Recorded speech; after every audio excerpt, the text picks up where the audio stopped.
Muito boa noite, bem-vindo ao debate político hoje, domingo, como tem sido a panágio. Vamos, portanto, observar os temas que marcaram a semana. Vamos arrancar com, portanto, este relatório do INE, que desmente números de Celso Correia e sugere, portanto, agravamento da pobreza. Outro assunto também que vai marcar este debate é sobre a inviabilização da feira, portanto, dos médicos grevistas no desempenho. Também vamos olhar sobre a questão do governo ter atingido o limite de tanto da sua capacidade de endividamento interno e a suspensão de operações de financiamento. Está comigo nesta noite Elcidio Bachita, portanto Augusto Pelembe e João Massango. Muito boa noite, Bachita. Boa noite. Antes de iniciar a minha intervenção, quero agradecer a FTV pelo convite formulado e, por outro lado, cumprimentar os meus colegas do painel, mas também saudar o caro telespectador que nos acompanha. Muito bem, Augusto Pelembe, Bem, boa noite e bem-vindo. boa noite para si, Isaac, aos meus pares de painel, em especial aos estimados telespectadores. Agradecer a Deus pelo dom da vida. Muito bem, João Massango, bem-vindo e boa noite. Muito obrigado, caro amigo Isaac. Eu quero cumprimentar, em primeiro lugar, aos meus colegas do painel nesta noite dominical, estender esta saudação ao telespectador que a esta hora da noite está ali, porque vale a pena desfrutar a FTV para debate da construção deste país. Obrigado. Muito bem, antes mesmo de irmos ao encontro dos temas que vão nortear o nosso debate, vamos deixar esse pequeno espaço para os pontos prévios. E Bachita, volto a si, qual é o seu ponto para esta noite? Para esta noite eu escolhi o tema que tem a ver, digamos, com a visita do presidente do Quênia, William Ruto. Quênia é um país situado na costa oriental africana e que tem relações históricas quase que semelhantes ao nosso país. A Quênia sofreu colonização britânica e Moçambique foi dominado por Portugal. Estes dois países partilham relações históricas bastante semelhantes.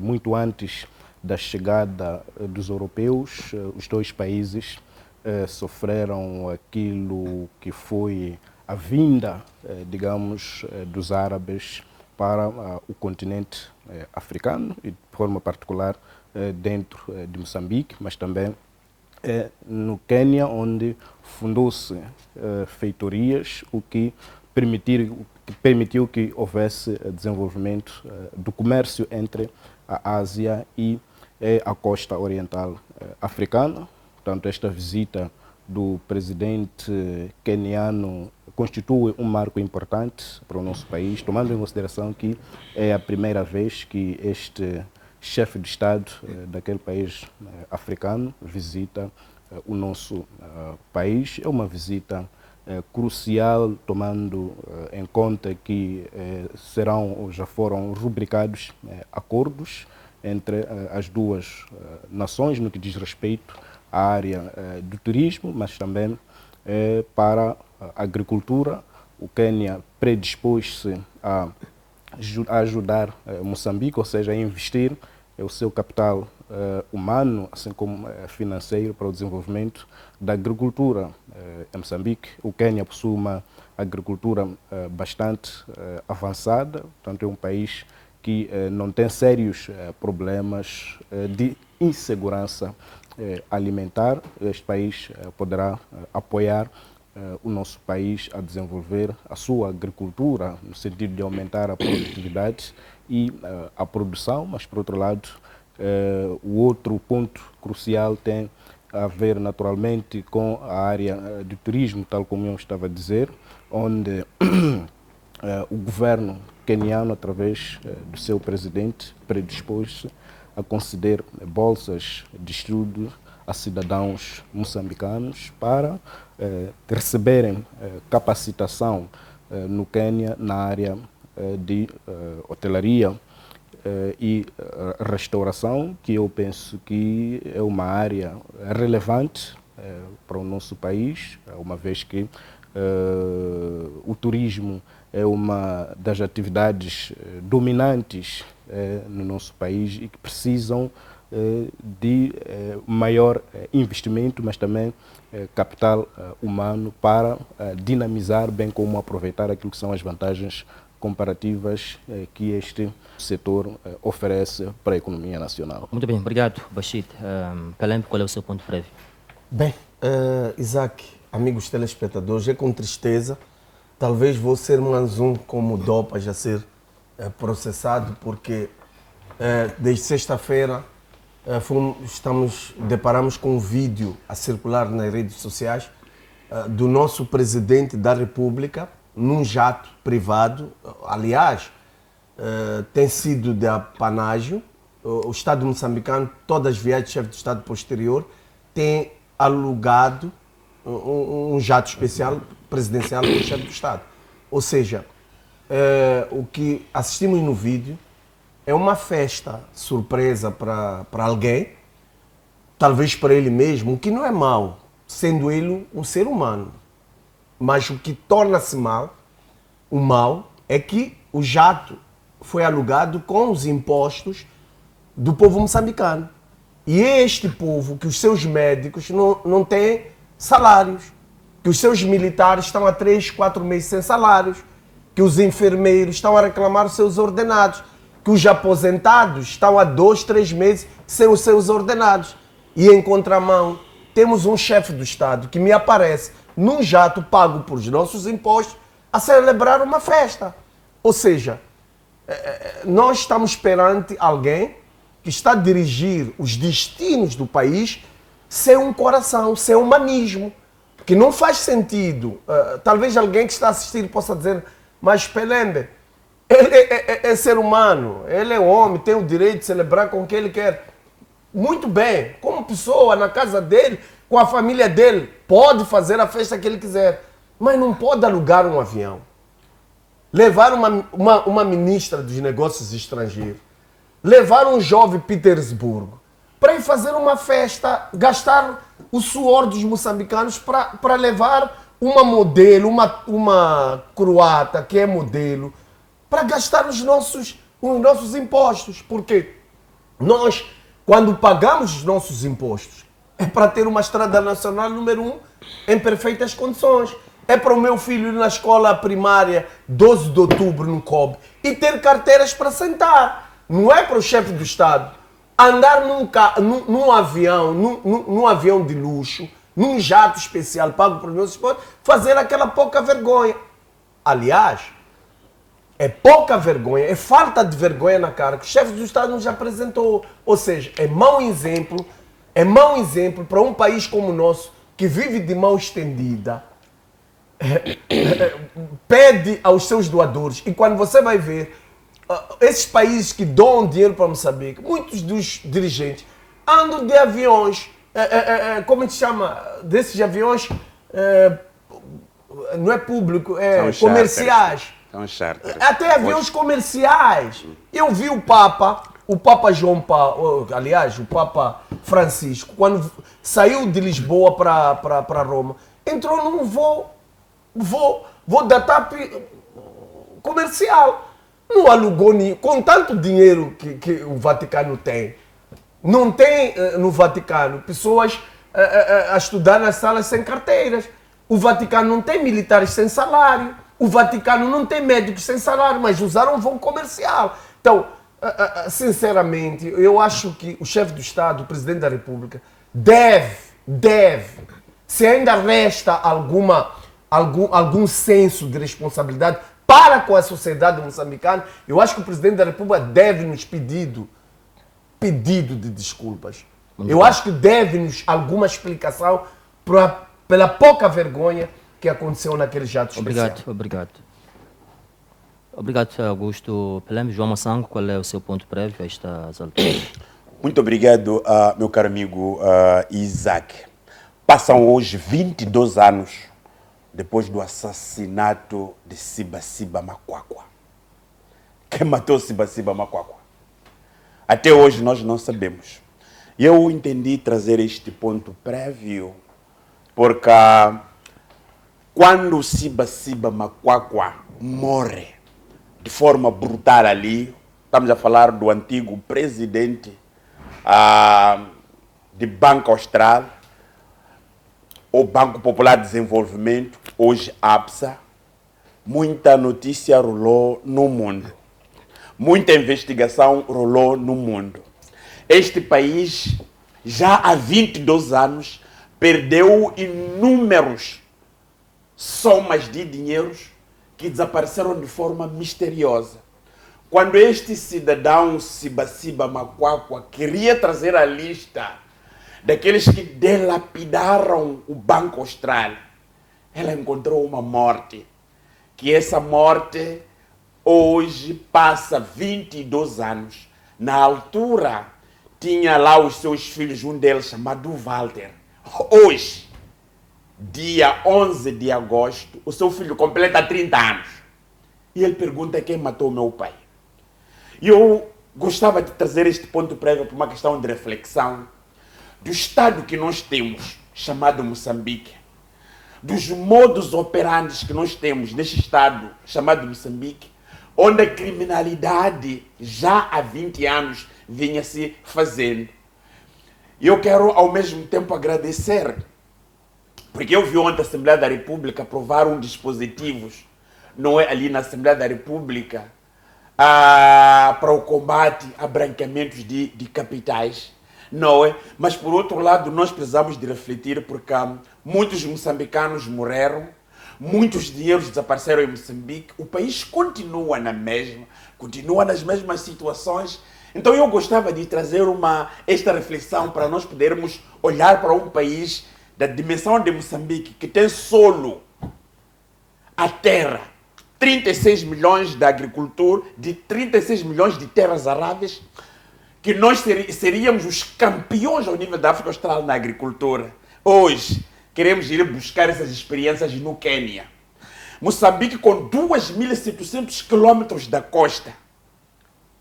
Hoje, queremos ir buscar a experiência do turismo de um país que tem 2.700 quilômetros da costa. Hoje, queremos ir buscar as experiências de outras coisas que, se nós tivéssemos um país com uma governação que olha para o desenvolvimento, com essas potencialidades que nós temos, Moçambique seria um país impecável. Até hoje, comemos o carapau vindo da Angola. Não usamos a nossa costa, que produz o melhor peixe. Aquele peixe que sai da água diretamente para a panela. Nós precisamos de ficar 45 dias para comermos o peixe de Angola, da Namíbia, que chega a Moçambique passado 90 dias, quando nós temos essas potencialidades. Então, eu queria juntar essas coisas, 22 anos sem o Siba Macuacua, mas que até hoje a PIC, a antiga Polícia de Investigação Criminal extinta, entrou a Cernic, a Procuradoria-Geral da República, o governo de Moçambique, todos esses que estão ligados à justiça, ninguém sabe quem matou o Siba Macuacua. Eu queria trazer isto aqui para uma questão de reflexão, porque, meus irmãos, o Moçambique que nós queríamos não era exatamente este. Muita gente foram movimentado para a cadeia de BO aqui, quando desapareceram os 177 milhões, não é? Envolvendo os nimpines, os ninis, tudo isso estava exatamente ligado a este desaparecimento desse dinheiro, que até hoje ninguém sabe. Então são 22 anos que ninguém virá para nos dizer exatamente quem matou o Siba Macuacua. Muito bem, obrigado, João Massango, pelo seu ponto prévio. Bachita, eu volto a si. Tanto no passado recente, Celso Correia disse que 90% dos moçambicanos têm 3 refeições diárias. Mas na quarta-feira passada, o INE veio desmentir os pronunciamentos do chamado super-ministro. Como é que olha para este relatório, tanto do INE, ou seja, do inquérito que foi colocado à disposição? Bem, eu penso que o que está a acontecer é normal, digamos, num país ou num Estado, principalmente porque trata-se de informações numéricas, trabalhar com números não é fácil, nunca foi fácil, e isso não erra quem não trabalha. Eu penso que o que aconteceu a nível do Ministério da Agricultura e Desenvolvimento Rural foi uma coleta ou um gathering de informação no período pós-colheita, portanto, no entendimento dos assessores ou do ministro Celso Correia. Naquele período pós-colheita, a maior parte da população moçambicana, ou seja, cerca de 90% da população moçambicana tinha acesso à comida ou tinha acesso a estas três refeições. Naturalmente que no processo de recolha de informação pode-se ter registrado algumas lacunas ou algumas falhas. Essa informação ou essa recolha de informação pode-se ter cingido em alguns aglomerados populacionais, ou seja, as pessoas que fizeram esse trabalho de recolha não foram até o fundo, não foram até as zonas mais recônditas, não foram até os bairros mais, digamos, desfavorecidos do nosso país, que é para olhar para aquilo que é a realidade. Portanto, foi uma informação baseada naturalmente nos dados recolhidos pelos especialistas contratados pelo Ministério da Agricultura. Naturalmente que o Instituto Nacional de Estatística, sendo a instituição responsável pela agregação dos números ou pela agregação de dados estatísticos, tanto da nossa economia, assim como do censo da população nacional, possui, digamos, quadros técnicos mais experimentados ou mais experientes para fazer o desencadeamento deste tipo de atividades, no sentido de apurar exatamente quantas pessoas, em termos percentuais, têm acesso à comida. Portanto, verificou-se que, na realidade, só cerca de 30% dos 31 milhões de moçambicanos é que têm acesso a 3 refeições. E Bashita, esses... falou de erro, são 90%. 90% que Celso Correia disse que os moçambicanos têm 3 refeições diárias. De 90 para 30. Além do mais, qualquer estudo que é feito, existe aqui uma avaliação prévia. Creio eu que Celso Correia tem lá os seus assessores econômicos e tal, e esse erro passou despercebido, tanto nessas todas as pessoas, até chegar ao ministro. Falamos de 90% para 30,1%. Olha, nós podemos estar aqui a crucificar o ministro Celso Correia, mas não é o ministro Celso Correia que vai ao campo fazer o trabalho. Ele recebe a informação dos seus assessores, dos especialistas que vão ao terreno. Agora, esses especialistas, provavelmente eles é que adulteraram os números para agradar o ministro Celso Correia. Eu penso que não podemos o crucificar.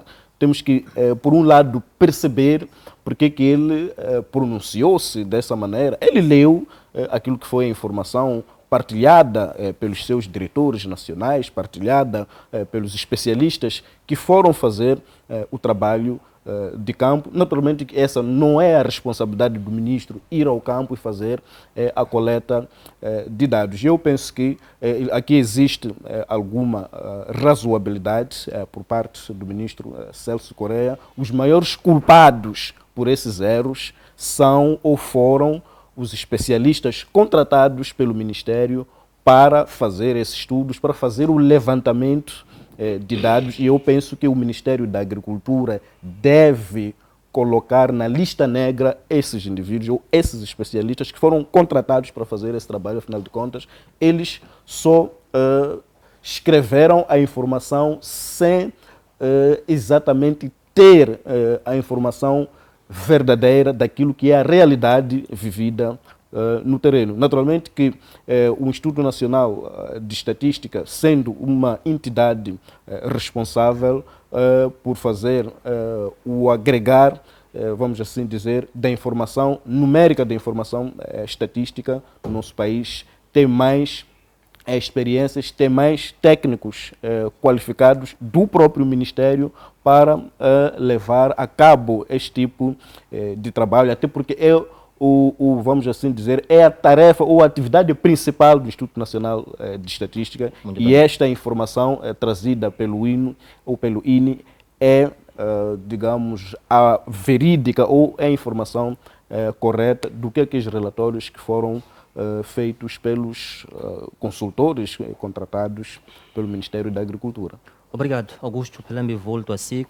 Qual é a sua análise, olhando para aquilo que é a opinião do Bashita, quando levanta a questão aqui, ou a possibilidade de ter havido aqui um aerocrácio das pessoas que trabalham com Celso Correia? Ele disse que 90% dos moçambicanos têm, no entanto, 3 refeições diárias. Foi um assunto que circulou, inclusive, nas redes sociais, e hoje o INE aparece com novos dados, que na verdade não são 90%, mas sim 30,1% dos moçambicanos é que têm ou conseguem ter essas 3 refeições. Como é que olha para este assunto? Bem, primeiro, dizer, Isaac, meus pares de painel, telespectadores que estão nos assistir, eu ainda continuo a sonhar com um país que, segundo a Constituição, a agricultura é a base do desenvolvimento.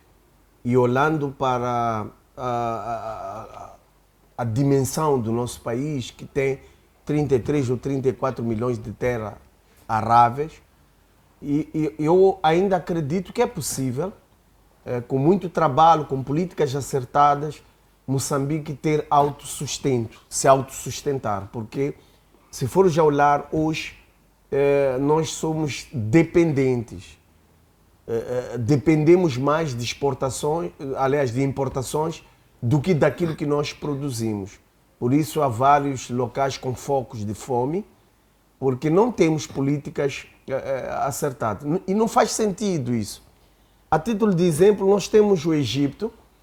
O Egito tem 3,5 milhões de hectares de arado, 3,5. E é o maior produtor mundial de trigo, de cebola, aliás, maior produtor da África, aliás, desculpe, de tomate, batata, pepino, laranja.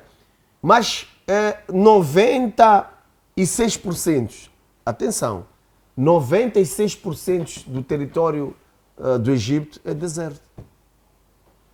E nós temos 34% a 33% da nossa terra arável, propícia para a agricultura, mas porque temos na frente ou nos destinos desse país pessoas que não querem desenvolver o país. Não querem que o país cresça, ou seja, produza para autossustentar, porque olham mais para boladas, para negócios de importações de produtos. Porque é aí onde os empresários que não amam o seu país ganham seus lucros. É por isso que esta mentira clássica, eu acho até que é clássica, porque dizia meu par do painel, entendo, ele faz parte do partido Frelimo, tem que defender o seu partido, quando ele não quer culpabilizar o Celso Correia. Nós fomos chamados de apóstolos da desgraça. Quando nós criticamos, nós dissemos, quando o Celso Correia trouxe esses dados, nós saímos a dizer esses dados não são realísticos. O Celso Correia convocou um workshop na CATEM para rebater e dizer com A mais B que 90% da população moçambicana tinha 3 refeições.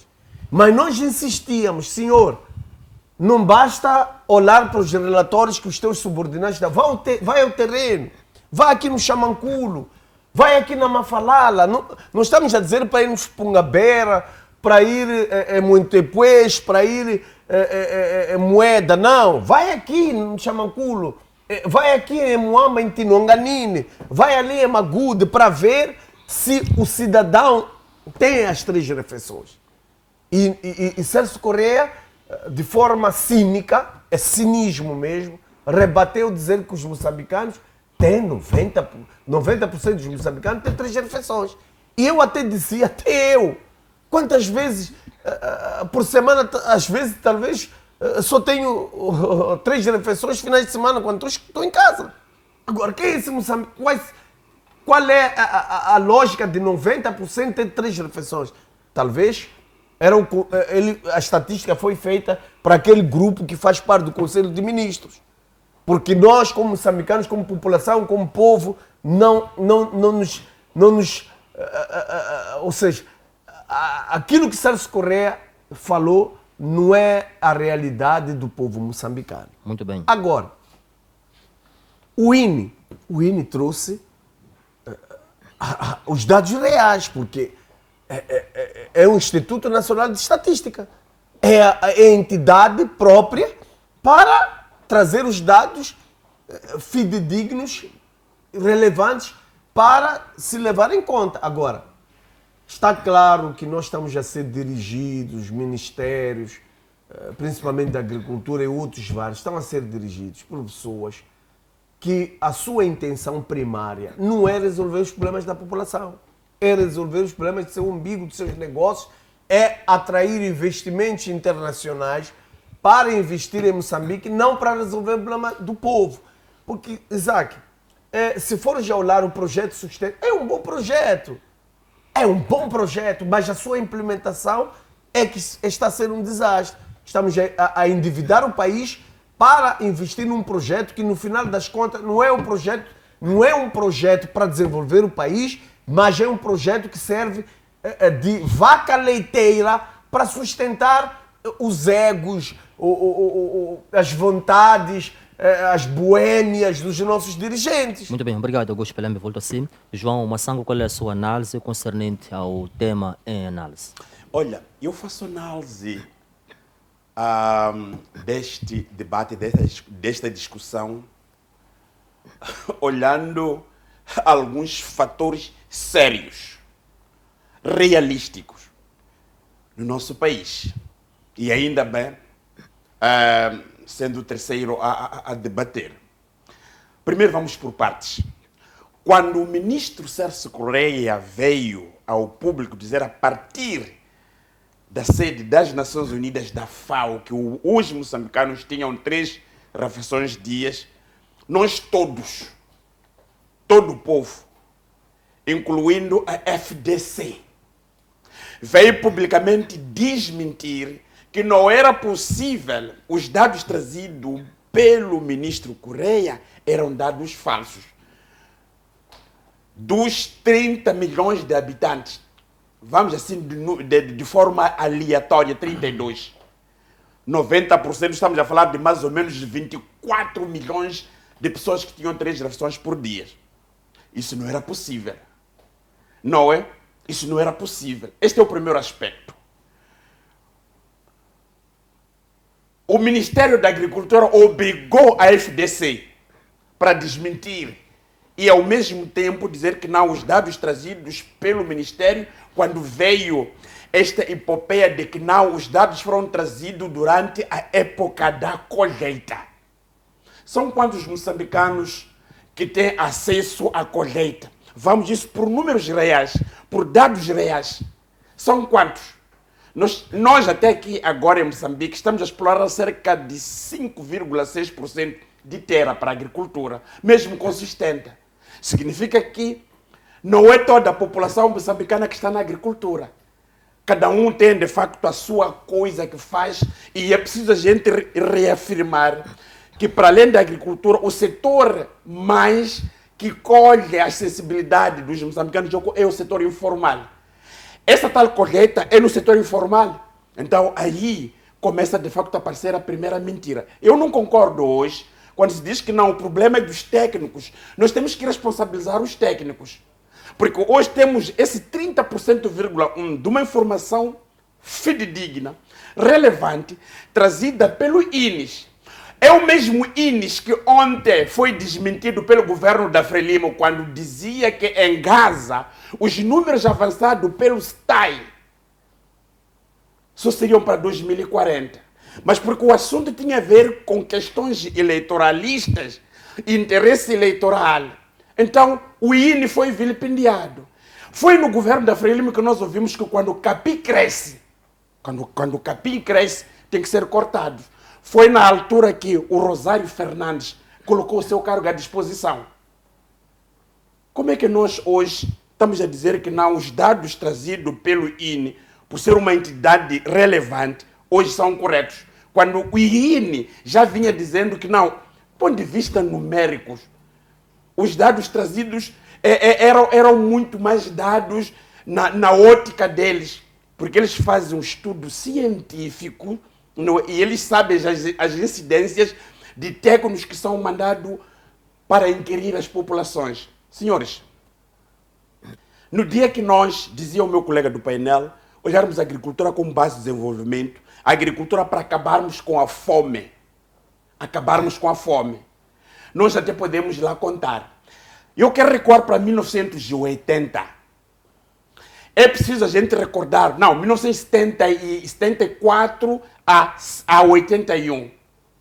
Nós tínhamos menores importações do arroz em Moçambique, porque nós tínhamos a bacia do Limpopo, antes que o mesmo solo seja, na altura, usado pelos búlgaros, quando decidiram que deveriam meter pesticidas e adubos para colocar em causa choque na produção de arroz. Tínhamos Matutuine e tínhamos Zambésia. Estamos a falar de bolsas que produziam cereais. Estamos a falar de tete, nampula, niança. Estamos a falar de leguminosas. Nessa altura, Moçambique tinha, de facto, o seu autossustento. Mas a partir da altura em que nós começamos a vilipendiar a agricultura como base de desenvolvimento, aquela agricultura que está lá na nossa Constituição, e nós sermos dependentes da África do Sul para trazer tomate, para trazer arroz, para trazer açúcar, com potencialidades de solos. Eu até hoje não consigo perceber, não é? Moçambique é um dos melhores países que produz o açúcar. Mas por falta de gestão, nós pegamos a nossa gestão e entregamos os sul-africanos.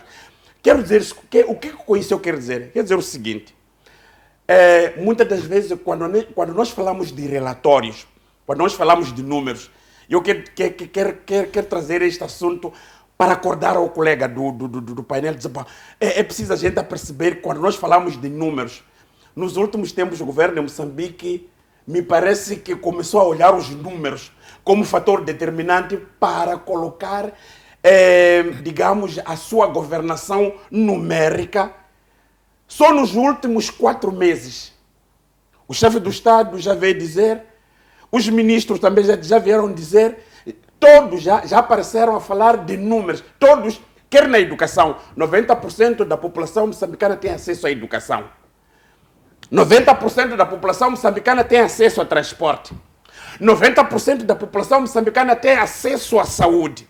90% da população moçambicana tem acesso à saúde. 90% da população moçambicana tem 3 refeições por dia. Muito Mentira. bem. Mentiras.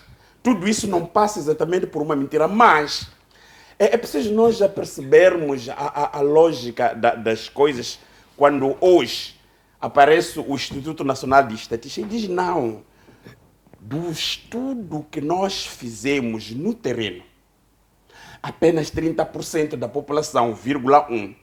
Dos 32 milhões de cidadãos, quando nós falamos de 30%, estamos a falar de mais ou menos 9 milhões que por dia tentam ter 3 refeições por dia tentam, Muito bem, mas que os mesmos não tenham. Então, eu quero traduzir este meu pensamento lógico, trazendo os números, não é? E trazendo a verdade, que muitas das vezes, para nós podermos crescer, não podemos olhar a mentira como, de facto, o fator fundamental, mas é preciso que nós nos reerguemos como país. Muito bem, João Massaro. Lá chegaremos, não é? Você. Lá chegaremos, e para chegar, não precisamos de nós inventarmos os números na saúde, não precisamos de nós inventarmos números nos transportes, temos que trabalhar mais. O governo de Moçambique tem tudo, desde 1975. Se até hoje, 2023, não conseguiu colocar o seu povo a ter 3 refeições por dia, não serão os números que vão nos empolgar. Obrigado, e nós João pensarmos que Massang. não, na verdade, em Moçambique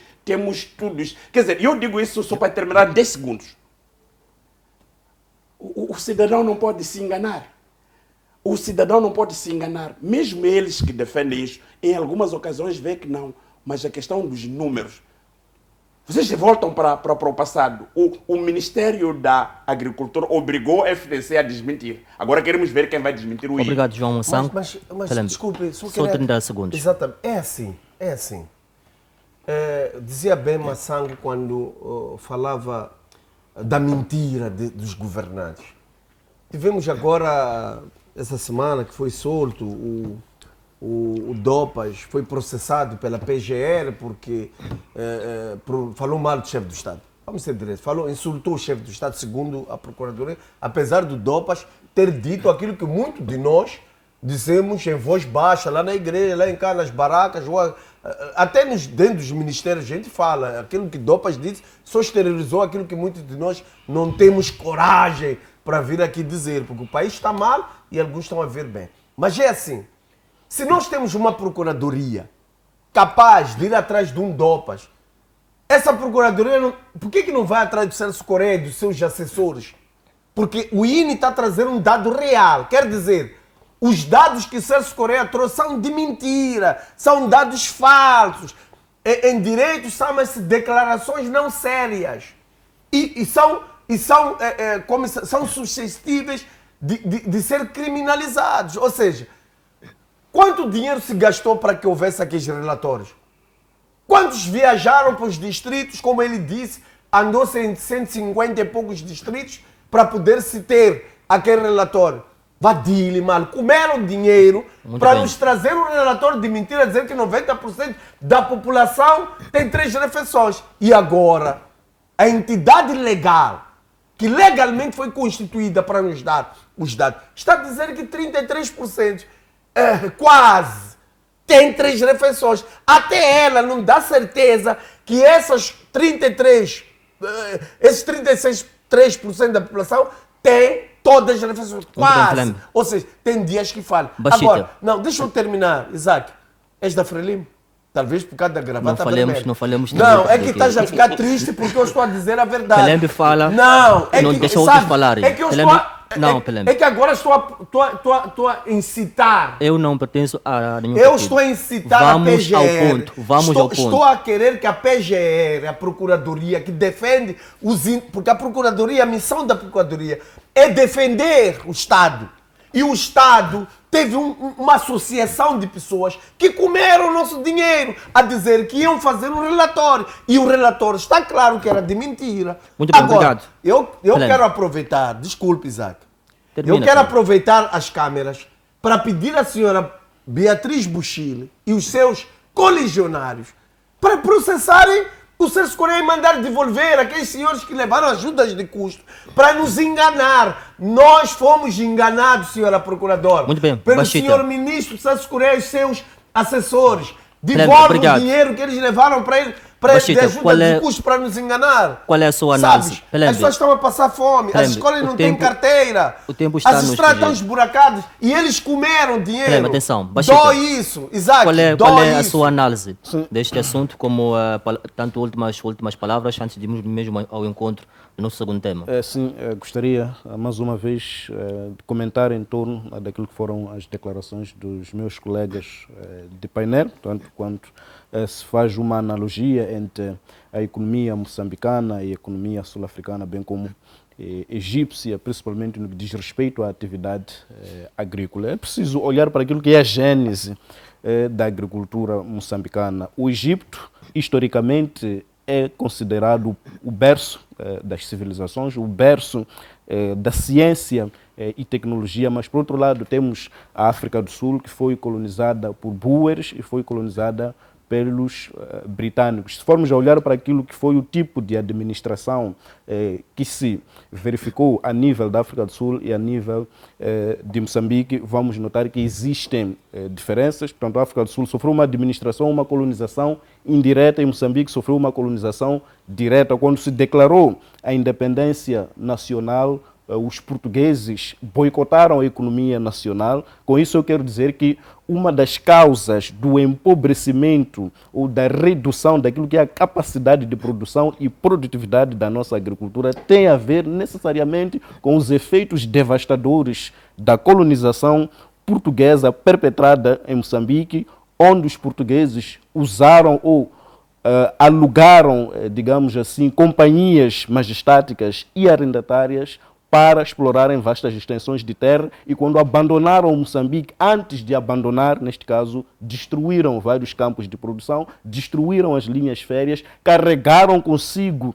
dinheiro, e é preciso tomar em consideração que os portugueses é que tinham o know-how, os maiores produtores no tempo colonial eram os próprios portugueses, e os portugueses não deixaram nenhuma herança para os moçambicanos continuarem a desenvolver as suas economias. Abandonaram o país, foram fixar-se na África do Sul, os outros foram para a metrópole, neste caso próprio Portugal. Diferentemente daquilo que aconteceu na África do Sul, ou que está acontecendo na África do Sul, a África do Sul não foi abandonada pelos britânicos, não foi abandonada pelos Boers. Eles permaneceram na África do Sul e eles é que estão a contribuir para o desenvolvimento da agricultura ou da economia sul-africana no geral. E o Egito, tal como eu estava aqui a referenciar, não se pode fazer uma comparação com Moçambique, isto porque o Egito não chegou de ser colonizado pelo colega do painel. Só me permitir em 10 segundinhos. Com isso, não quero dizer, não quero dizer que não podemos fazer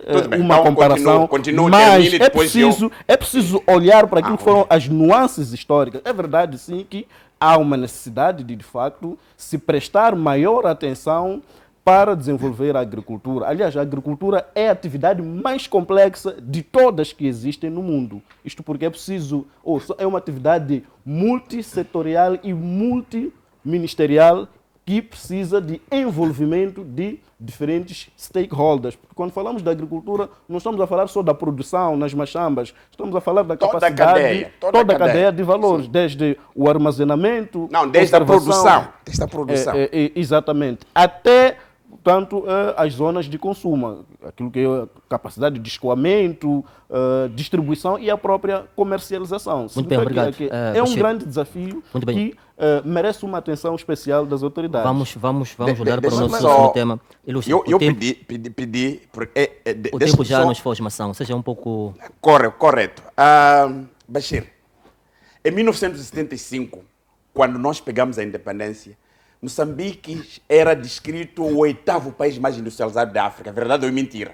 Quem é que escangalhou a economia que nós tínhamos? Porque os portugueses deixaram-nos com a indústria, deixaram com a agricultura, não carregaram linha férrea. Mas aquilo que é mais não importante carregaram nenhuma linha férrea para a África do Sul ou para a metrópole. A questão da gestão interna foi ela que de facto foi caracterizada. Quem foi buscar os búlgaros para colocar em causa o solo em choque, na plantação de arroz? Foi o governo da Frelimo.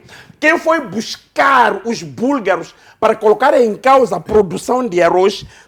Passado 20 anos depois, nós começamos a olhar os focos da produção de arroz. Então, não é verdade, não é quando se diz que não, o colono, independentemente de ter estado 500 anos, porque este país aqui, para o seu conhecimento, nós já produzimos agrônomos suficientes para olhar a questão de terra, para olhar a questão da agricultura, para olhar esta cadeia toda, a partir da produção, transporte, comercialização e a própria indústria. Você sabe que nós vivemos num país que produz, mas não tem indústria. Mas nós tínhamos a indústria.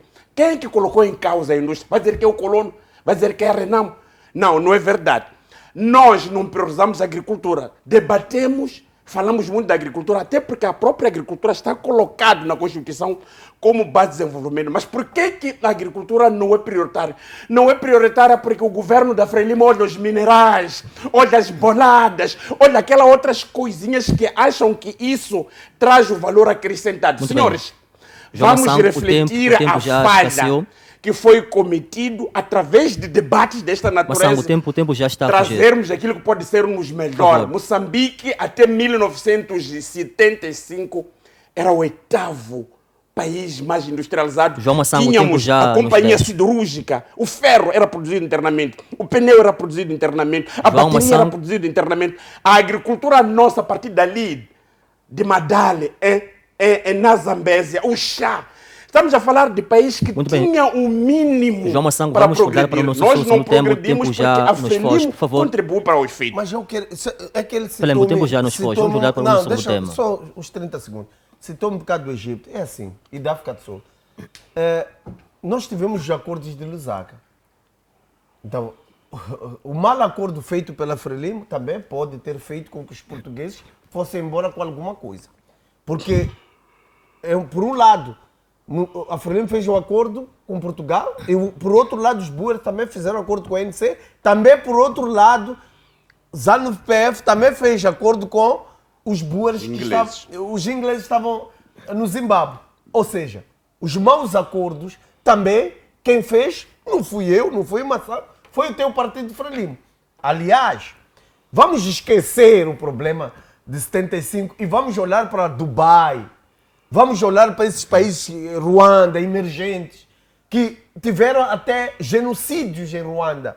Mas veja o país hoje, porque tem dirigentes que amam os seus países. Dubai, o que era Dubai em 2000? Muito bem, O que era Dubai em 94? O que era Pelende. Ruanda depois daqueles genocídios? Augusto Pelende. Agora, é discutível o que estás a dizer. A má governação da Frelimo é que faz com que o país seja... Temos um chefe do Estado e vamos subir jato a passear na Boêmia.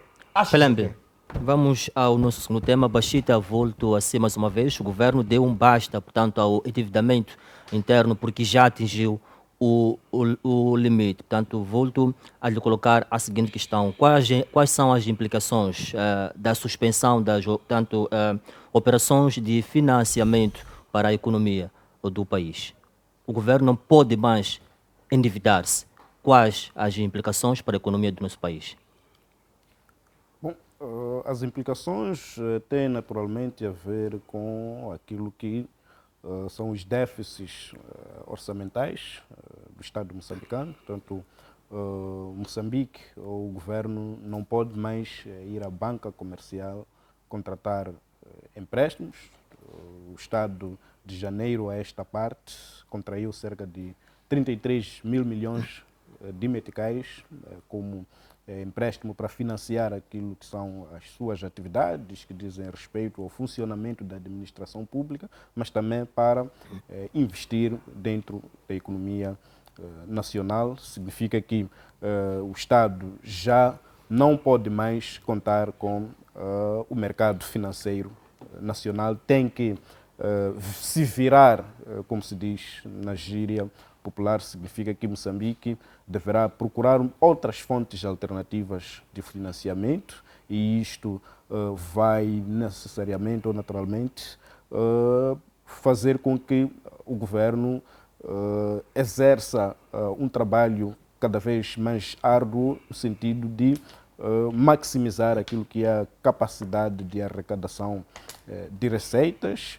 e, por outro lado, procurar financiamentos a nível internacional a preços relativamente mais competitivos. Eu olho para este limite, por um lado, com bons olhos, isto porque vai permitir que o setor privado ou o setor produtivo não esteja a competir em pé de igualdade com o Estado moçambicano. Significa que isto traz alguma janela para o público, para os moçambicanos, para os empresários, poderem ter acesso a créditos a preços relativamente mais competitivos. Não ficarei surpreso se no próximo Comitê de Política Monetária o Banco de Moçambique reduzir aquilo que são as taxas diretoras no sentido de permitir que haja maior disponibilidade da base monetária dentro do sistema financeiro nacional para financiar a economia, para financiar as pequenas e médias empresas, para financiar aquilo que são as necessidades dos moçambicanos no que diz respeito à habitação, ao consumo e também aos seus pequenos investimentos. Tanto isto, por um lado, é prejudicial ou é preocupante para o governo, mas se formos a olhar para aquilo que é o benefício deste alcance do teto de endividamento por parte do governo, eu penso que isso vai ser positivo para a nossa economia e poderá, de certa forma, concorrer para uma redução cada vez mais assinalável das pressões inflacionárias dentro da economia nacional. Disse que o governo devia se virar face a esta situação. Como é que o governo deve se virar para ultrapassar? Também temos a questão da despesa pública, que é maior. Vem esta notícia que o governo já está numa saia justa, diga-se, e não pode mais ir ao encontro dos créditos, ou seja, não pode mais se endividar. Neste exato momento, Bashita, portanto, como é que o governo pode se virar ou deve se virar? O que o governo tem que fazer é reduzir aquilo que são as despesas em atividades supérfluas ou atividades não produtivas que não trazem nenhum benefício para a economia Quais nacional. seriam? Não percebi? Quais seriam essas atividades? Ou quais os setores o governo devia, portanto, olhar e reduzir encargos? O governo da Frelimo já tem vindo a desencadear medidas tendentes à redução daquilo que é a sua despesa pública, principalmente no que diz respeito às despesas de funcionamento da máquina administrativa do próprio Estado. Eu penso que o governo deve continuar a fazer cortes nas gorduras dos dirigentes, dos membros da Assembleia da República, estou a falar dos ilustres deputados, tem que contra-atacar o setor empresarial do Estado, reduzir aquilo que é a máquina a nível, por exemplo, dos conselhos de administração e também reduzir um pouco o salário dos PCAs, isto porque os nossos PCAs, a maior parte deles, recebem salários elevadíssimos e algumas empresas não trazem nenhum benefício para a economia nacional. Portanto, temos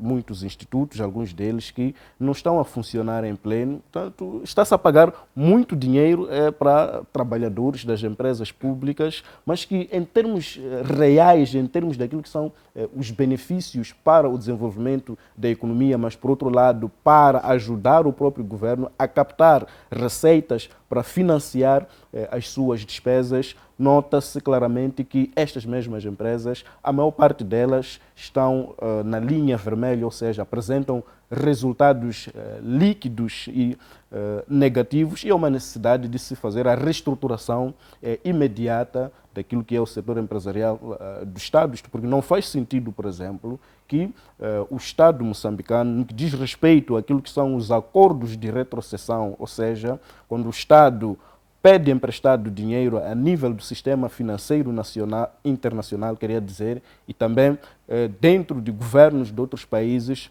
para catapultar aquilo que é a capacidade produtiva das empresas públicas, e venha a ser o mesmo governo a ir buscar receitas ou impostos pagos pelos próprios moçambicanos para pagar as dívidas das empresas públicas. As empresas públicas, o Estado, o governo deve a nível ou da Assembleia da República, criar uma legislação que obrigue as empresas públicas a se responsabilizarem pela amortização das suas dívidas. As empresas devem produzir para pagar as suas dívidas. As empresas públicas não devem servir de vacas leiteiras para, digamos, satisfazer aquilo que são as necessidades de pessoas mal intencionadas, alegadamente pertencentes ao Partido Frelimo, dentro do aparelho do Estado moçambicano, dentro do setor empresarial do Estado moçambicano. Portanto, é preciso que se faça esse trabalho de modo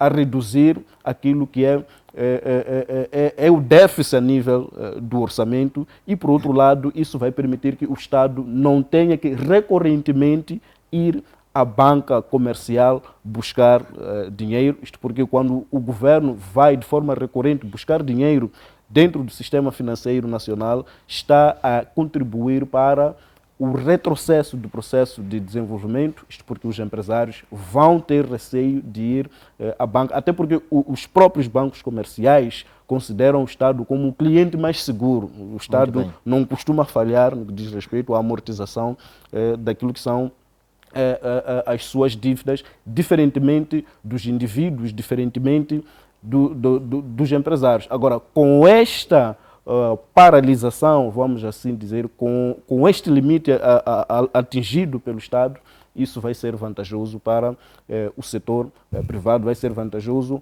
para o público no geral, e é preciso que o Estado maximiza aquilo que é a sua capacidade de captação de receitas, mas, por outro lado, é preciso que, no que diz respeito, por exemplo, aos megaprojetos, se faça uma revisão daquilo que são as cláusulas, aquilo que é o desenho dos contratos a serem assinados entre o Estado moçambicano e as multinacionais, isto porque estas multinacionais, além do fato de estarem a produzir as matérias-primas e exportá-las em bruto, estas mesmas multinacionais não contribuem para o desenvolvimento da economia nacional por causa dos elevados incentivos fiscais. E eu penso que o governo tem que trabalhar afincadamente nesse sentido, no sentido de permitir que Moçambique deixe de ser um país que dependa da injeção financeira de instituições de Bretton Woods, como Banco Mundial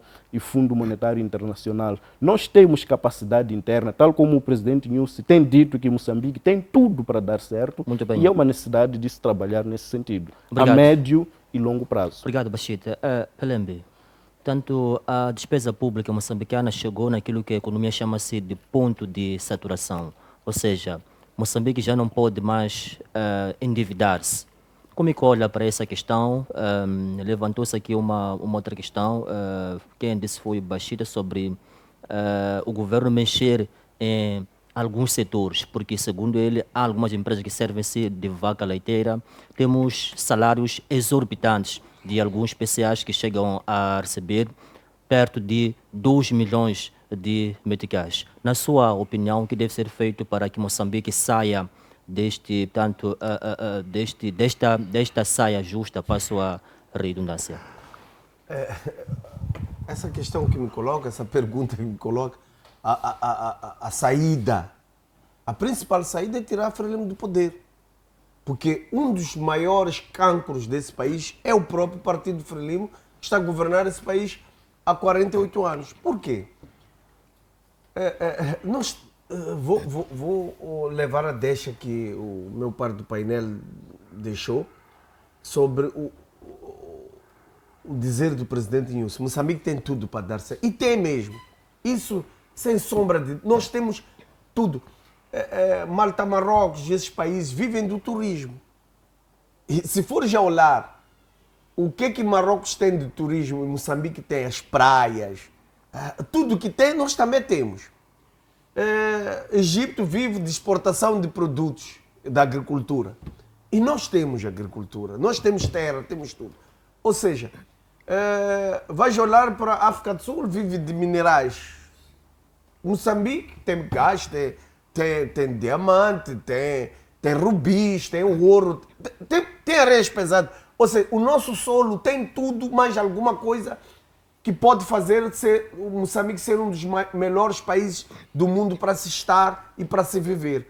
Mas, infelizmente, a maior desgraça de Moçambique são os nossos governantes.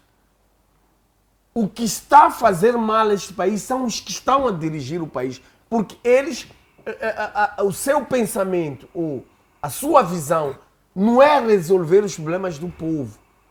Quando tu vês alguém, eu acho que é a Maria Pires, a publicar uma lista de mais de 50 dirigentes moçambicanos, tem casas em Dubai, tem investimentos em Dubai, tem como é que se diz, linguagem, Paraísos paraísos fiscais. Ou seja, roubam dinheiro do povo, vão investir fora. Então, as consequências são essas. O Banco de Moçambique já veio dizer que até o final do ano vamos viver os piores momentos. E está aqui a prova, está claro.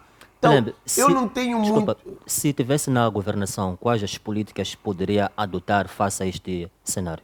Simples, é simples. Não há aqui uma varinha mágica.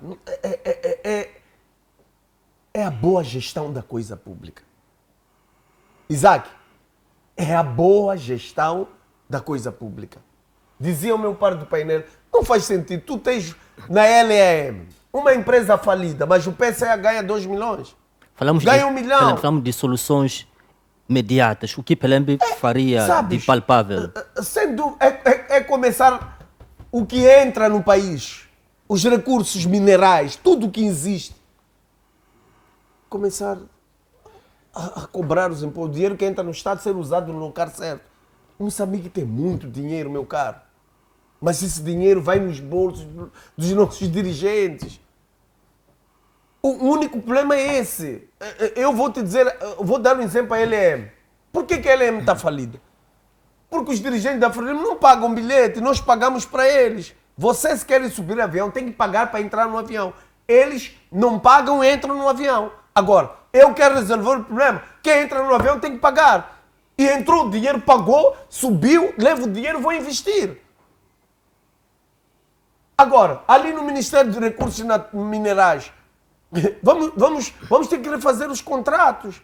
Estão aí os rubis, sei lá o quê, vários minerais estão a sair do país sem nenhum controle. Mas quem são os detentores dessas licenças? São os generais, são os governantes. Mas se nós começarmos a cobrar, você tirou os recursos, 50% é seu, 50% do Estado. O país vai desenvolver. O que é feito no Ghana e em outros países por aí fora. Ou seja, 40% dos recursos, dos lucros de recursos vão para o Estado. Por isso tem boas escolas, por isso tem bons hospitais. Mas enquanto continuarmos a entregarmos os nossos recursos para ficarmos com 2% e os outros 90% vão para onde? Está aí a Traque a nos sabotar. Por quê? Quem são os sócios da Traque aqui em Moçambique? Mas se nós retirarmos os sócios e colocarmos a Traque a cumprir o seu contrato com o Estado moçambicano, as estradas vão estar melhores. Muito bem, obrigado Augusto Pelembe. João Massango, este é um problema que requer soluções, diria imediatas ou mediatas. O que deve ser feito, na sua opinião, para que Moçambique saia do vermelho? Isaac, existem aquelas questões que muitas das vezes, não porque nós não temos capacidade para responder, mas às vezes custa-nos responder, porque quando você pergunta a uma pessoa que não está no governo, e dizer o que você iria fazer se você estivesse no governo, e do outro lado nós temos as pessoas que assistem, nós queremos estar dentro do governo para fazermos as coisas acontecer. É difícil você perguntar à pessoa que não está lá, o que você vai fazer se você não está lá? 2, um dado muito interessante, querendo corroborar com o pensamento dos meus colegas, é a questão da gestão da coisa pública, a cultura do Estado. Enquanto Moçambique, nós não temos aquilo que chamamos da cultura do Estado. A cultura do Estado revela-se por indivíduos que têm compromisso com o Estado. O Estado é do Rovuma ao Maputo. O Estado não é governo. O governo é ela que implementa as políticas públicas para poderem funcionar. É aqui onde nós, de facto, encontramos o déficit. Ontem, assisti na FTV a vice-ministra das Finanças a dizer que Moçambique está a lutar para sair da linha cinzenta. Este país que tem problemas financeiros,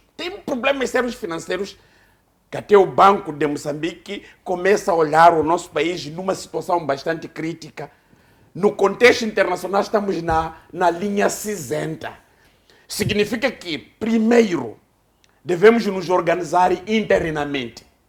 Internamente é trazer exatamente essas soluções todas que os meus colegas colocaram para alavancar a nossa economia, para podermos ter os requisitos para a nossa saída na linha cinzenta. Ainda esta semana passada, só para o seu conhecimento, uma informação muito importante que as pessoas não podem ignorar. Desde 2002, com o início da exploração de gás natural de Rovuma na Bacia 4, 17 navios já foram lá carregar.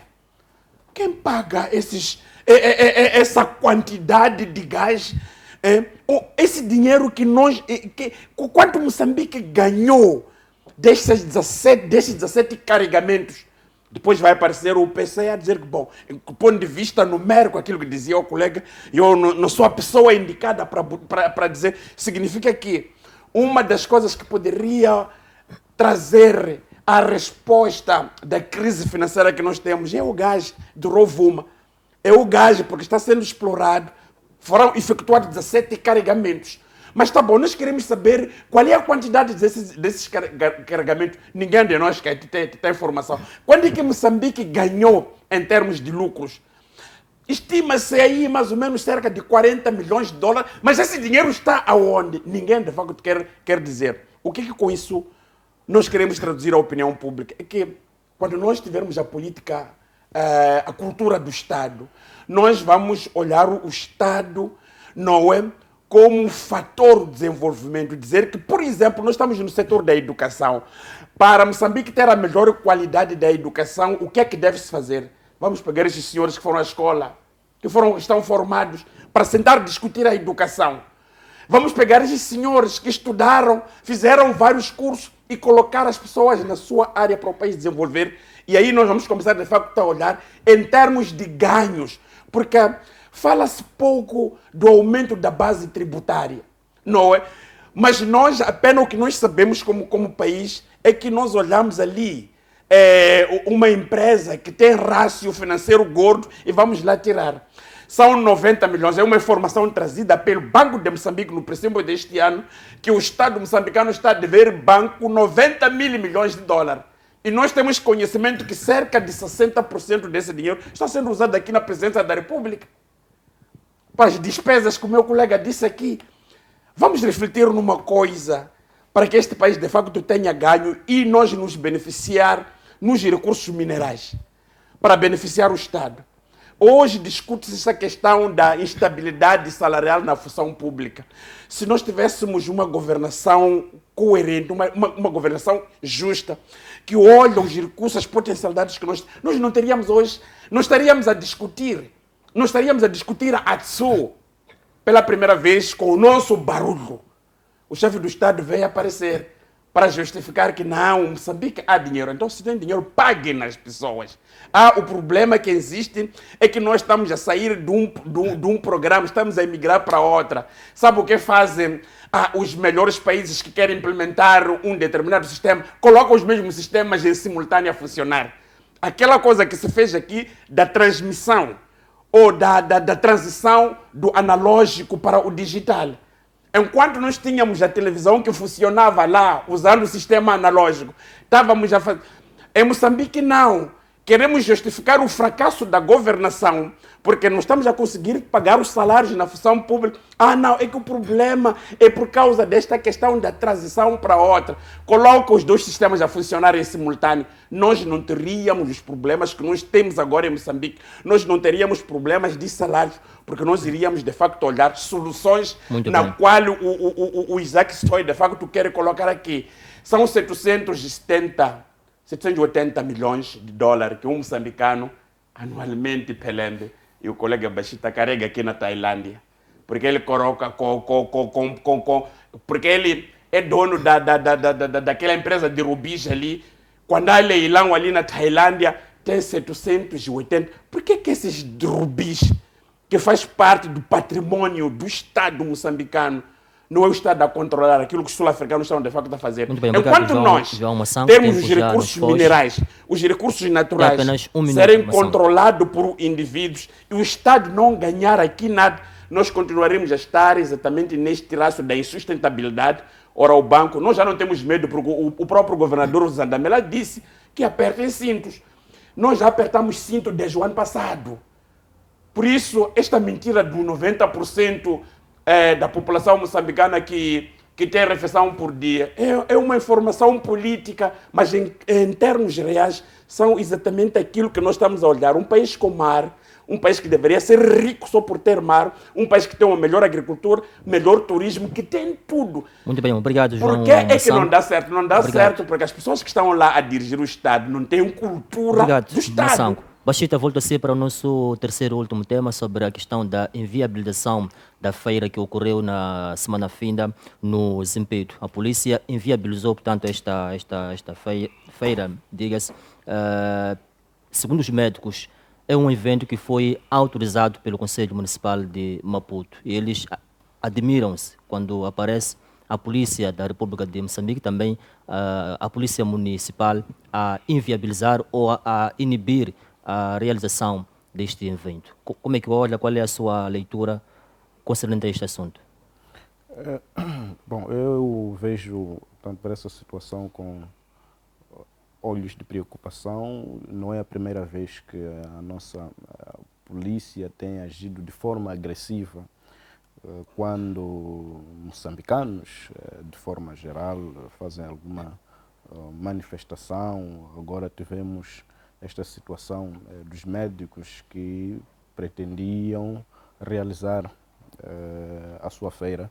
Mas eu penso que a polícia agiu dessa forma, isto porque trata-se de médicos grevistas que deveriam estar nas unidades sanitárias a dar assistência aos enfermos, mas entenderam que deveriam, neste caso, realizar uma feira para alegadamente atender aquelas pessoas que não puderam ter assistência médica e medicamentosa dentro do Sistema Nacional de Saúde, ou seja, a nível dos nossos hospitais. Primeiro, é preciso reconhecer que as reclamações dos médicos são legítimas, sim, mas a sua greve não é aconselhável. Os seus levantamentos não podem estar acima daquilo que é a vida do ser humano, daquilo que é a saúde da maior parte dos moçambicanos, até porque estes mesmos médicos têm familiares, estes mesmos médicos são pessoas que às vezes ficam enfermas ou ficam doentes e precisam ou vão precisar de assistência médica dos seus colegas. Imagine que um determinado médico, por exemplo, esteja numa situação degradante de saúde, esteja gravemente doente e vá ao hospital, o mesmo médico não é atendido e perde, sem querer ser pessimista, perde a sua vida. Porque os colegas alegam que nós não podemos atender as pessoas porque estamos a exigir aquilo que são os nossos direitos, a melhoria das condições de trabalho, o pagamento de horas extras e outro tipo de subsídios. Na minha opinião, isso é legítimo, mas a atitude que tem sido levada a cabo pelos médicos é negativa. Eu penso que deve se continuar com o diálogo contínuo entre a Associação Médica de Moçambique e o governo, no sentido de satisfazer aquilo que são as necessidades, aquilo que são as exigências destes mesmos médicos, mas os trabalhos não podem parar, eles não podem deixar os pacientes, não podem deixar os moçambicanos morrerem por causa da greve que eles estão a desencadear, até porque eles fizeram um juramento no sentido de salvar vidas, até porque o lema do Ministério da Saúde é juntos pela vida ou pela salvação das vidas das pessoas, mas não é o que os nossos médicos estão a fazer, até porque esta atividade ou esta profissão é uma profissão de caráter humanitário. Salvar a vida das pessoas é uma das principais missões de Deus, e os médicos são, digamos, pessoas escolhidas por Deus para, com carinho, amor e paixão, cuidar dos enfermos, cuidar dos doentes, que é para permitir que tenhamos uma saúde de qualidade e, por outro lado, sejamos capazes de contribuir para o desenvolvimento do nosso Moçambique. Obrigado, Bachita. Augusto Pelembe, que leitura que faz desta inviabilização da feira autorizada pelo Conselho Municipal? Inclusive, segundo os médicos, a direção municipal cedeu algumas mesas e cadeiras para a classe médica poder realizar a feira, que não chegou, portanto, de acontecer, porque tanto houve uma ordem que não foi claro, que não deviam, no entanto, realizarem esta feira de saúde. Bem, já virou uma música, porque nós, vira e mexe, discutimos isso. Eu assisti atentamente quando o médico disse que houve ordens superiores e continuamos a ter os mesmos problemas, ordens superiores, e nunca ninguém aparece a dizer quem é essa pessoa, ordens superiores. Ou seja, está claro que aqui são questões políticas e não questões racionais para resolver o problema, porque aqueles médicos estavam ali para fazer um trabalho voluntário que beneficia a população. E mais uma vez, uma nota negativa para as nossas autoridades, que não olham para os fins, mas olham para o lambibotismo, porque ali acho eu que reinou mais o lambibotismo para agradar os chefes do que para resolver uma questão. Porque aquela feira estava mais para fazer um trabalho voluntário para beneficiar a sociedade do que uma mera manifestação que eles até poderiam alegar como uma como é que se diz em linguagem real, distúrbio à ordem pública. A ordem pública. E era um lugar aparentemente privado, que é da jurisdição municipal e que, segundo os médios, até alguns materiais que estavam a usar ali foram disponibilizados pelo Conselho Municipal. Ou seja, mais uma vez, o nosso governo de 2015 para cá me parece um governo anti-manifestação. E eu volto a dizer algo que sempre me vem à alma. O presidente Inúcio e o seu governo têm que perceber que, enquanto negarem que as pessoas se manifestem de forma pacífica, amanhã vão obrigar que as pessoas se manifestem de forma agressiva, de forma, como é que chama? De forma violenta, porque não estão a ter espaço. Vimos a outra vez as mulheres a irem lá manifestar-se. 6 mulheres mandaram um batalhão. Jovens na Matola quiseram reunir um batalhão de militares, foram lá. Povo no Poder, a memória da Zagaia também foi uma presença policial de forma agressiva. Isto um dia vai traduzir-se numa manifestação violenta, porque as pessoas vão perceber que de forma pacífica não podemos expressar o que nós pensamos, então vamos ser violentos, também impondo a nossa força e a nossa pujança. Agora, para os médicos estão a fazer o seu papel. Ninguém vai ir para o hospital trabalhar com a barriga vazia. E já apresentaram as suas reivindicações, mas infelizmente temos um governo insensível, porque eles não vão aos serviços públicos, muitos deles têm condições e vão aos hospitais privados e, infelizmente, não estão a se dar tempo nem responsabilidade para resolver o problema dos médicos. Aliás, na semana passada tivemos aquele problema, temos um problema nos hospitais provinciais, no Hospital Central, onde muitas das vezes os estagiários têm feito o trabalho dos médicos, apesar de concordar que há vários médicos que estão de parabéns, que vieram do Exército, da Defesa, que estão a mitigar a situação nos hospitais públicos, estão de parabéns, mas exigimos nós que o governo rapidamente resolva esse problema. Se temos dinheiro para alugar jatos, para contratar novos médicos, por que não podemos ter dinheiro para pagar os que estão a trabalhar Muito bem. aficadamente desde o problema da Covid-19 até agora? Então, eu acho que, além de nota negativa para as Forças de Defesa e Segurança, a polícia que foi lá impedir com que os médicos fizessem trabalho, mas também uma nota negativa para o governo, que Muito não bem. quer resolver o problema dos médicos. Obrigado. João Massango, vou a si. Qual é a sua análise sobre o tema em debate? Olha, eu sempre pensei no melhor deste país. Primeiro, em respeitar aquilo que são os nossos direitos fundamentais.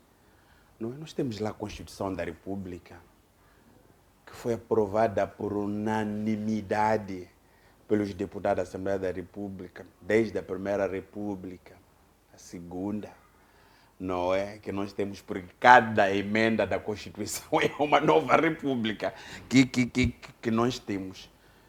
Em nenhum momento a questão da manifestação foi colocada em causa. Está lá plasmado. Temos a própria lei das manifestações.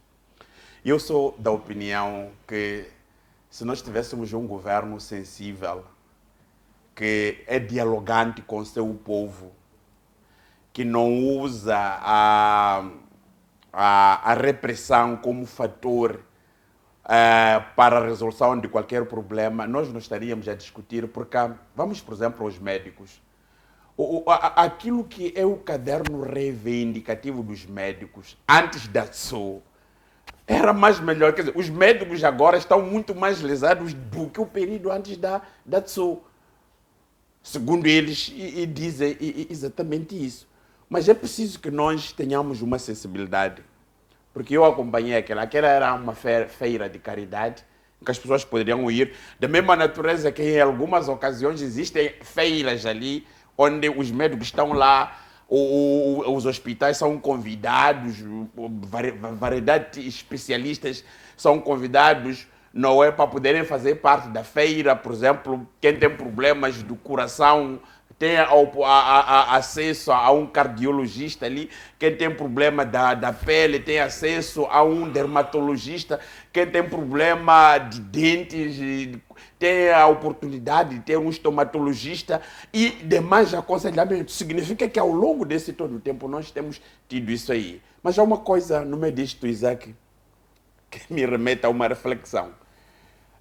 Com estes problemas do atraso de salários, nós vimos a polícia ameaçar a greve, não é? Porque também recentes problemas que nós temos. A pergunta que eu quero fazer para eles: de que lado vocês querem que a gente estejamos?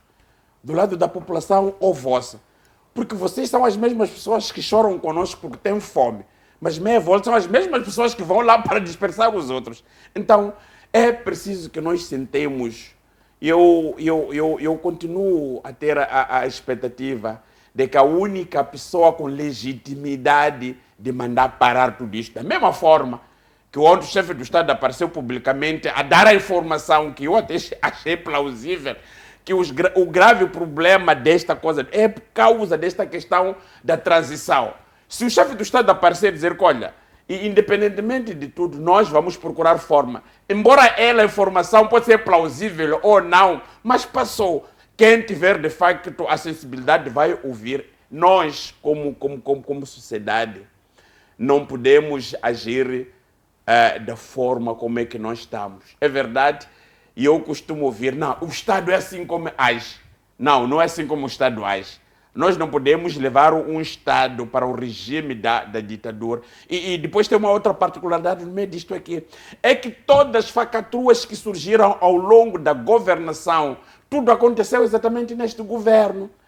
Greves, assassinatos, o impedimento, tudo isto, não é? Estão exatamente a acontecer nisto. E numa altura em que o país está num processo das eleições, daqui a pouco nós continuamos, de facto, a tornar um povo bastante triste. Os médicos, na minha ótica, eu até não iria olhar exatamente, eu iria olhar a todos os profissionais da saúde, Porque quando nós falamos do profissional da saúde, não olhamos apenas o médico, olhamos o médico, olhamos o técnico da saúde, olhamos o servente, olhamos todo aquele pessoal administrativo. Há um problema sério nos hospitais, Muito bem, há um problema sério no Ministério da Saúde, mas tempo pronto, já nos porque foge. esta classe é ela que impõe, então está aí. O que eu acho, para terminar, mas para terminar mesmo, é preciso que haja um diálogo. Nos hospitais há morte, meu irmão. Na semana antepassada, na semana de 23, 26, uma senhora que vive no bairro em São Damaso saiu com o marido, estava grávida. Até meu irmão da Frelimo, estava grávida, foi para o hospital aquele hospital, o seu vizinho, hospital de um Kobe. Quando chega lá, foi atendido com estagiários. Não queremos dizer que os estagiários não estejam a prestar os trabalhos. Sabe o primeiro erro que se cometeu? Foi a troca de fichas. Trocaram a ficha da senhora, deram uma outra ficha. Inocentemente pegou na ficha e recetaram alguns medicamentos para tomar aquela senhora. Não é? Aquela senhora foi comprar aqueles medicamentos, tomou dia 26, perdeu o bebê. Estão a ver o perigo que está acontecendo nos hospitais? Tudo isto aqui nós queremos trazer e traduzir a maior tristeza e a desgraça que está a acontecer de mortes que até poderia se evitar. Então, se o governo do dia tem tudo pelo povo, por favor, sente com esta classe, discutem e colocar todos os profissionais. Eu não olho apenas para os médicos, quero olhar para todos os profissionais que voltem aos hospitais para uma melhor... digamos, melhoria nos serviços da saúde. Obrigado. Bashit, o tempo já esgotou-se. Últimas considerações.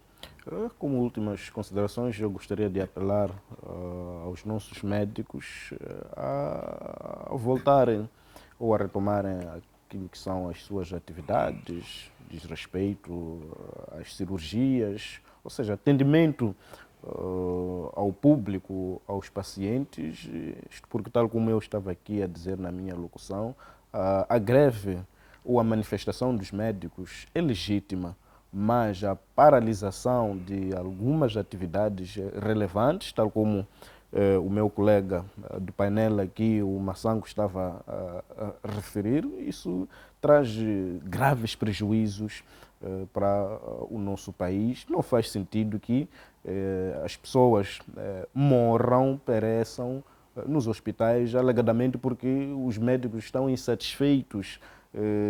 E é importante salientar que não porque não estão a receber os seus ordenados, apenas o que está a acontecer é que tem que se fazer a harmonização daquilo que é a tabela salarial. É verdade que eles também falam da melhoria das condições de trabalho. Sim, é preciso reconhecer que, de facto, os nossos hospitais têm condições de trabalho deploráveis e que as autoridades devem redobrar esforços no sentido de encontrar recursos financeiros para apetrechar os nossos hospitais, afinal de contas, as ótimas condições de trabalho naquilo que é a psicologia organizacional e industrial desempenham um papel fundamental para a melhoria do desempenho dos profissionais, não só a nível do sistema de saúde, mas em todos os setores de atividade. Significa que aqui o governo ter uma maior